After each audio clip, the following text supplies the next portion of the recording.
Board पे साथ में लिखे भी आप, है ना। कारा के थैलस स्ट्रक्चर के बारे में समझेंगे। थैलस स्ट्रक्चर, ठीक है। आपको कारा अंडरलाइन करना है, थैलस स्ट्रक्चर अंडरलाइन नहीं करना है, ठीक है। अब जैसे आपने हेडिंग लिख दिया कि आज हम कारा के थैलस स्ट्रक्चर के बारे में जानेंगे, पढ़ेंगे, जो भी आपको ठीक लग रहा हो उस हिसाब से आप बोल सकते हैं। फिर आप बताएंगे कि कारा है, कारा एक विशेष एल्गी है ना, जो कि क्लोरोफाइसी के क्लोरोफाइसी के जो ऑर्डर है, क्लोरोफाइसी के ऑर्डर कैरिलीस से बिलोंग करता है, ठीक है। अब कैरिलीस से बिलोंग करता है ना, जैसे आप वहां पे कैरिलीस बोलेंगे, ठीक है। जैसे आपने बताया कि क्लोरोफाइसी के ऑर्डर कैरिलीस से बिलोंग करता है, तो कैरलीज बोलने का मकसद क्या है आपका? आपका वहां पे मकसद होता है कि हम ये चीज बताना चाहते हैं कि कैरलीज वो एल्गी है जिनको हमने एंसेस्टर माना है, एंसेस्टर ऑफ लैंड प्लांट्स, ठीक है। क्योंकि इनका जो थैलस होता है वो पर्पटी में होता है ना, उसको स्टोन वर्ड बोलते हैं ना। जैसे आप लिख सकते हो, हिंदी में लिख सकते हो, है ना, जो पर्पटी होती है, पर्पटी में होता है, वो आप लिख सकते हो ना, इसीलिए उनको अपन स्टोन वर्ड बोलते हैं। क्योंकि एक तो अपन सीधा बोलते हैं कि इनको स्टोन वर्ड बोला जाता है, एक वहां पे हम बताएं कि इनका थैलस जो है वो बहुत स्पेशल होता है, क्योंकि इनके थैलस के ऊपर जो कैल्शियम कार्बोनेट है या जो मैग्नीशियम कार्बोनेट है ना, कैल्शियम कार्बोनेट भी बोलो और मैग्नीशियम कार्बोनेट भी बोलो, दोनों होता है ना। तो कैल्शियम कार्बोनेट तथा मैग्नीशियम कार्बोनेट के जमाव की वजह से कारा का जो थैलस है वो प्रॉपर्टी जैसा होता है, इसलिए हम इसको स्टोन वाइट के नाम से भी जानते हैं, ठीक है। फिर आप बता सकते हैं कि कारा मुख्य रूप से जो फ्रेश वाटर है, फ्रेश वाटर में मिलने वाला एक मैक्रोस्कोपिक, स्थूलदर्शी ना, मैक्रोस्कोपिक एल्गी है। आप वहां पे क्या बोलेंगे? पहले तो आपने बता दिया कि कारा कौन है, फिर आप बताएंगे कारा का हैबिटाट, कि कारा एक फ्रेश वाटर एल्गी है जिसका थैलस मैक्रोस्कोपिक होता है। जैसे आपके पास टर्म्स होते हैं तो आप आगे पीछे करके वो बोल सकते हो ना। तो कारा एक फ्रेश वाटर एल्गी है जिसका थैलस मैक्रोस्कोपिक होता है, तथा ये दिखने में, है ना, आप वहां पे ऐड करेंगे कि तथा ये दिखने में इक्विसिटम जैसा दिखता है। इक्विसिटम को आप अंडरलाइन करेंगे, है ना, इक्विसिटम जैसा दिखाई देता है, क्योंकि इसके थैलस में नोड्स एंड इंटरनोड्स और शाखाएं हैं वो बहुत ही स्पष्ट रूप से पाई जाती हैं, ठीक है। अब हम बात करते हैं कि कारा का थैलस है वो कैसा दिखता है। तो कारा का थैलस जो आपने वहां पे बोर्ड पे पढ़ाया था, बिल्कुल आपको वैसे बताना है कि कारा के थैलस को हम दो भागों में डिवाइड कर सकते हैं। एक वो हिस्सा जो सैलो वाटर के अंदर जो नीचे मड होता है उसमें पाया जाता है, वो राइजोडियल सिस्टम होता है, उसके राइजोइड्स होते हैं। और राइजोइड्स के अलावा जो ऊपर का भाग है वो इसका मेन एक्सिस होता है, जिसमें नोड्स और इंटरनोड्स बहुत ज्यादा स्पष्ट होती हैं। और फिर आप यहाँ पे बताएंगे कि कारा के एक्सिस के अंदर मुख्य रूप से दो प्रकार के एक्सिस पाई जाती हैं। एक असीमित वर्दी वाली शाखाएं, है ना, तो आप चाहे तो हिंदी में लिख सकते हो, चाहे तो आप इंग्लिश में लिख सकते हो ना, ये branches of unlimited growth and branches of limited growth. तो कारा का जो मेन एक्सिस है उसको अपन branches of limited and branches of unlimited growth, दो प्रकार की शाखाओं में डिवाइड कर सकते हैं। तो कारा का मेन एक्सिस भी ब्रांच ऑफ अनलिमिटेड पैटर्न का होता है, और उसके ऊपर काफी सारी और ब्रांचेज भी निकलती हैं, वो भी अनलिमिटेड नेचर की होती है। लेकिन जो ब्रांचेज ऑफ अनलिमिटेड ग्रोथ हैं उनके ऊपर कुछ छोटी छोटी ब्रांचेज और होती हैं, जिनको अपन ब्रांचेज ऑफ लिमिटेड ग्रोथ के नाम से जानते हैं। तो यहाँ पे आप ये बनाओ, तो जरूरी नहीं कि आप इसको पूरा ड्रा करो, आप यहाँ पे सिंगल बना सकते हो, फिर आप यहाँ पे दिखा सकते हो कि ये तो हो गया आपका ब्रांचेज ऑफ अनलिमिटेड ग्रोथ, ये है आपकी ब्रांचेज ऑफ लिमिटेड ग्रोथ। अब आप वहां पे बताएंगे कि branches of limited growth and unlimited growth में अंतर ये होता है कि अनलिमिटेड ग्रोथ के अंदर जो number of node and internode है वो कंटिन्यूसली ग्रो करता है, जबकि लिमिटेड वाले के अंदर नंबर है वो लगभग 8-10 तक होता है। आप इतना बोलेंगे, इनके अंदर एक सीमित संख्या में नोड्स है वो पाई जाती है। ठीक है, इसके बाद आप बताएंगे कि कारा के थैलस के अंदर जो नोड्स होती हैं, स्पेशली जो लिमिटेड ग्रोथ वाली ब्रांचेज हैं, उनके नोड्स के ऊपर कुछ खास प्रकार की स्ट्रक्चर्स और भी पाई जाती हैं जिनको स्टिप्लॉइड्स बोला जाता है। आप यहाँ पे बनाएंगे ऐसी स्ट्रक्चर जिनको स्टिप्लॉइड्स के नाम से जाना जाता है। लीफ लाइक स्ट्रक्चर्स होती हैं जिनको स्टिप्लॉइड्स या सेकेंडरी लैटरल्स बोला जाता है। ठीक है ना, इनको आप सेकेंडरी लैटरल भी बोलते हैं, सेकेंडरी लैटरल्स, है ना। इनको आप प्राइमरी लैटरल बोलते हैं। तो लिमिटेड ग्रोथ वाले होते हैं उनको अपन प्राइमरी लैटरल्स बोल सकते हैं। ठीक है, तो आप यहाँ पे मेंशन करेंगे कि कारा के थैलस के अंदर 2 प्रकार की ब्रांचेज होती हैं, लेकिन जो लिमिटेड वाले होते हैं जिनके ऊपर leafy structure, leaf like structures पाई जाती है, उनको अपन स्टिप्लॉइड्स बोलते हैं ना, स्टिप्लॉइड्स। ठीक है, अब फिर आप यहाँ पे आगे बढ़ेंगे। आगे बढ़ के फिर आप बताएंगे कि कारा के जो राइजोइड्स हैं वो बहुत स्पेशल होते हैं। राइजोडियल सिस्टम के रूप में कारा के राइजोइड्स में एक तो ऑब्लिक सेप्टा पाए जाते हैं ना। आप यहाँ पे बना भी सकते हैं कि कारा के राइजोइड्स में जो सेप्टा है वो ऑब्लिक सेप्टा होते हैं, तिर्यक पट पाए जाते हैं, तिर्यक पट या ऑब्लिक सेप्टा। अब आप यहाँ पे बोल सकते हैं कि ऑब्लिक सेप्टा का पाया जाना कारा का एक विशेष लक्षण है, कारा के राइजोइड्स का एक विशेष लक्षण है। इसके अलावा कारा के राइजोइड्स के अंदर राइजोडियल प्लेट्स भी पाई जाती हैं। राइजोडियल प्लेट्स का मतलब है कि यहाँ पे राइजोइड्स के जो ब्रांचिंग होती है वहाँ पे कुछ खास प्रकार की सेल्स वो एक प्लेट के रूप में अरेंज हो जाती हैं, जिसको अपन राइजोडियल प्लेट बोलते हैं ना, राइजोडियल प्लेट। तो ये दोनों नाम आप बोलेंगे, है ना। एक तो आपको ऑब्लिक सेप्टा बताना है वहां पे, और बताना है कि बहुत स्पेशल है, इसका एक राइजोडियल प्लेट बताना है। ठीक है, इसके बाद में आप मेन एक्सिस जो बता रहे थे वहां पे आप डिफरेंशिएट करेंगे कि नोड क्या होता है और इंटरनोड क्या होता है ना। तो आप बताएंगे कि नोड जो है, नोड कुछ मतलब आइसोडायमेट्रिक सेल्स से बनी हुई स्ट्रक्चर्स होती है जिनके अंदर नॉर्मली वैक्यूल है वो बहुत छोटी सी होती है और काफी स्मॉल सेल्स होती हैं, स्मॉल सेल्स होती हैं, और सेंट्रल सेल के अलावा कुछ पेरिफेरल सेल्स हैं वो भी इसके अंदर पाई जाती है। जबकि इंटरनोड के रूप में केवल एक सिंगल सेल होती है ना। नोड के अंदर तो सेल्स की संख्या वो कई सारी होती है, जबकि सिंगल सेल होती है इंटरनोड के अंदर। फिर आप बताएंगे कि जो इंटरनोड होती है, जैसे आपने यहाँ पे बताया कि ये नोड है, ये दूसरा नोड है, इनके बीच में एक सिंगल सेल होती है जिसको अपन इंटरनोड बोलते हैं। लेकिन कारा के थैलस में क्या होता है कि जो इंटरनोड होती है, इंटरनोड को कुछ खास प्रकार के फिलामेंट्स हैं वो इसको कवर करते हैं, है ना, ऐसे वो उसको ढकने का काम करते हैं।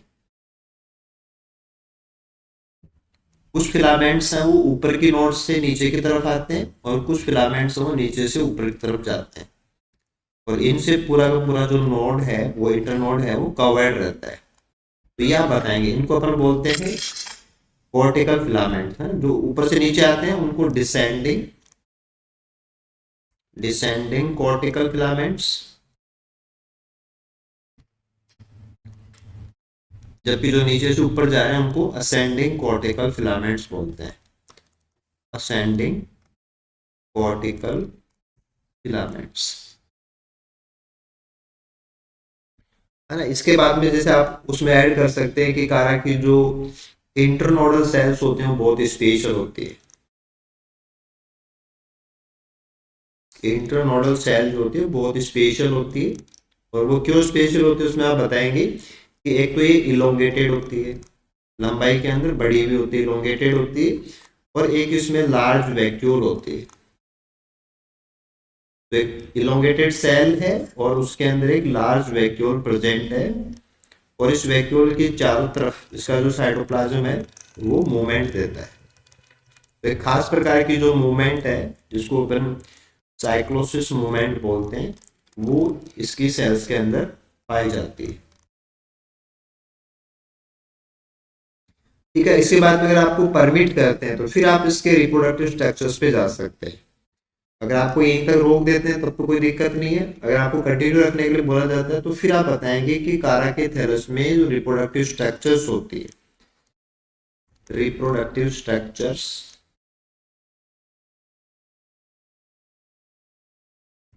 कारा के अंदर दो प्रकार की रिप्रोडक्टिव स्ट्रक्चर्स बनती है, एक वेजिटेटिव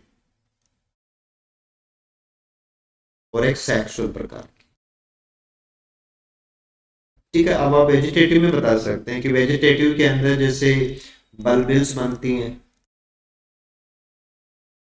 एमाइलम स्टार बनता है ना, या जो प्रोटोनीमा है, प्रोटोनीमा से सेकेंडरी प्रोटोनीमा बनते हैं, ब्रांचिंग होती है, वो यहाँ पे एज ए रिप्रोडक्टिव स्ट्रक्चर्स वो काम करते हैं। अब आप प्रोटोनीमा को ज्यादा मत बताना, यहाँ पे प्रोटोनीमा बता, यहाँ पे लिख के छोड़ देना, ताकि फिर उनके पास अपने आप जाएगा कि प्रोटोनीमा क्या होता है, तो वो आपसे पूछेंगे प्रोटोनीमा बताइए क्या होता है, तो आप बताएंगे जाइगोट जब जर्मिनेट करता है फिलामेंटस स्ट्रक्चर के रूप में जो स्ट्रक्चर निकलती है वो प्रोटोनीमा होता है। कि जाइगोट के अंदर जब डिवीजन होता है तो एक सेल नीचे की तरफ ग्रो करती है, वो राइजोडियल सेल होती है, और एक प्रोटोनिमेटल सेल होती है, उससे एक तंतु जैसा स्ट्रक्चर बनता है जिसको प्रोटोनीमा बोलते हैं, और उसमें ब्रांचिंग से सेकेंडरी बन जाते हैं। ऐसे एमाइलम स्टार आपको पता होना चाहिए, बल्बिल्स आपको पता होना चाहिए।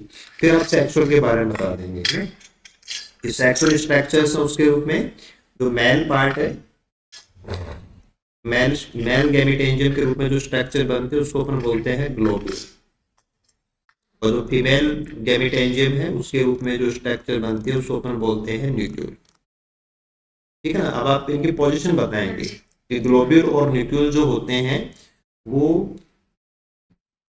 नोड्स के ऊपर, जो नोड्स होते हैं नोड्स के ऊपर प्रेजेंट होते हैं, और बेसिकली जो न्यूक्लियर है वो ऊपर की साइड में होता है। फिर आप इसके स्ट्रक्चर भी बता सकते हैं, और ग्लोब्यूल है वो नोड की नीचे वाली साइड में होता है। फिर आप यहाँ पे इसका स्ट्रक्चर बनाएंगे, थोड़ा सा स्ट्रक्चर को बनाने की कोशिश करना है कि थोड़ा ठीक बने स्ट्रक्चर। फिर आप इनके पार्ट्स बता सकते हैं, जैसे यहाँ पे ट्यूब सेल्स होते हैं उनको आप मेंशन कर सकते हैं, है ना, कोरोना है, कोरोना सेल्स होती है, इनका नंबर भी बताएंगे कि 5 होती हैं संख्या में। ठीक है ना, अंदर जो है वो एग सेल होती है, और होता है एग सेल। फिर यहाँ पे आप बताएंगे कि जो ग्लोब्यूल है, ग्लोब्यूल के स्ट्रक्चर में शील्ड सेल्स होती हैं, देन मैनुब्रियम होता है, capitulum, primary capitulum, secondary capitulum, then antherozoid filament. तो ऐसे आपको बताना है सर। आपको स्टार्टिंग जो करनी है मैं आपको दोबारा बता देता हूँ, स्टार्टिंग जो अपन को करनी है, स्टार्टिंग में आपको जाना है कि कारक का, क्योंकि ये एन का कंटेंट, कारक का थैलस स्ट्रक्चर अपन पढ़ाएंगे वहां पे, तो आपको ये बोलना है कि आज हम कारक के थैलस स्ट्रक्चर के बारे में जानेंगे। कारा क्लोरोफाइसी के ऑर्डर कैरेलिस का एक खास एल्गी है जो फ्रेश वाटर है ना में मिलने वाला एक मैक्रोस्कोपिक शैवाल है, जो दिखने में इक्विसिटम जैसा दिखाई देता है क्योंकि इसके अंदर काफी ज्यादा ब्रांचिंग है वो पाई जाती है। वैसे कैरेलिस के जो मेंबर्स होते हैं उनको हम जो स्थलीय पौधे हैं उनके पूर्वजों के रूप में जानते हैं, क्योंकि इनके थैलस के ऊपर कैल्शियम कार्बोनेट या मैग्नीशियम कार्बोनेट के जमाव से ये प्रॉपर्टी जैसे हो जाते हैं जो इनको डेसिकेशन से बचाता है, और यही जो इनकी क्वालिटी है वो इनको लैंड प्लांट्स के एंसेस्टर के रूप में रिकॉग्नाइज कराती है। ठीक है, फिर आप इसका थैलस बनाएंगे, पहले वो सब बताएंगे, देन आप इसका थैलस बताएंगे, देन आप इसमें थैलस में दिखाएंगे राइजोइड दिखाएंगे, ये मैन एक्सिस दिखाएंगे, एक्सिस के अंदर आप अनलिमिटेड लिमिटेड ये सब बताएंगे। फिर आप सेकेंडरी स्ट्रक्चर बनाएंगे जहाँ पे आप थोड़ा सा बताएंगे कि यहाँ पे एक और स्ट्रक्चर भी है स्टिप्लोर्स, वो आना चाहिए, आपका नाम वहाँ पे आना चाहिए, स्टिप्लोर्स आपको बताना है। देन आप राइजोइड्स के जो सेप्टा है उनको बताइए, प्लेट है उसको बताइए, नोड इंटरनोड को बताइए, कॉर्टिकल फिलामेंट्स उनको बताइए, असेंडिंग डिसेंडिंग को बताइए, सिंगल सेल है, पेरिफेरल सेल है, एक से ज़्यादा सेल है, कॉम्पैक्ट सेल है, लंबी सेल है, मूवमेंट है, ये सब बताइए आप। तो ये बहुत एनफ कंटेंट हो जाता है। और इसमें डायग्राम भी है, देखो इसमें आप डायग्राम भी अरेंज कर सकते हैं, सेप्टा भी दिखा सकते हो, स्टिप्लोड भी दिखा सकते हो। तो जहाँ तक मुझे लगता है कि बोर्ड वर्क के हिसाब से काफी टाइम जो है ना वो मिल जाएगा आपको। तो आप क्या है कि जैसे इसको अपनी भाषा में फ्रेम कर रहे हैं आप, पहले तो इसके पार्ट्स तैयार करना कि पहला पार्ट क्या है, दूसरा क्या है, तीसरा क्या है, चौथा क्या है ना। पार्ट्स माइंड में बनाओ पहले। फिर पहले पार्ट में मेरे को क्या दो तीन बातें रखनी है, दूसरे पार्ट में क्या रखनी है, ऐसे उसको फ्रेम कर लो दिमाग में। फिर उसको आप पढ़ाइए, देन आप इसका वीडियो बनाइए, और फिर वीडियो बना के आप मेरे को दोबारा से शेयर कर देना, ठीक है ना, फिर मैं उसको चेक कर लूँगा। ठीक सर है। हाँ। मतलब जैसे है ना जिनका हो गया है इंटरव्यू, तो उनसे पता लग रहा है कि जैसे 2-3 मिनट का ही टाइम दे रहे हैं ये नहीं लोग। सुनो, ऐसा है कि अपन जैसे सीधा थैलस बताएं कि ब्रांच ऑफ लिमिटेड एक्सिस वो बताएं राइजर्स, उससे पहले जरूरी है, क्योंकि देखो तरीका ये होता है हाँ जी। कि आप जिस चीज को पढ़ा रहे हो वो है क्या, मतलब पहली बार में आप किसी चीज को डिफाइन कर रहे हो तो मतलब उसका बैकग्राउंड तो पता होना चाहिए। ये क्लोरोफाइसिका एल्गी है ना, वो कैरलीस। अब आपने दो नाम बोल दिए, क्लोरोफाइसिक कैरलीस, अब उनके दिमाग में क्वेश्चन अपने आप बढ़ने लग जाएंगे कि वो क्लोरोफाइसिक से पूछेंगे, क्लोरोफाइसिक के दूसरे मेंबर को पूछेंगे, कैरलीस की कोई खास बात आपको पता है तो वो आपसे पूछेंगे, ऐसे।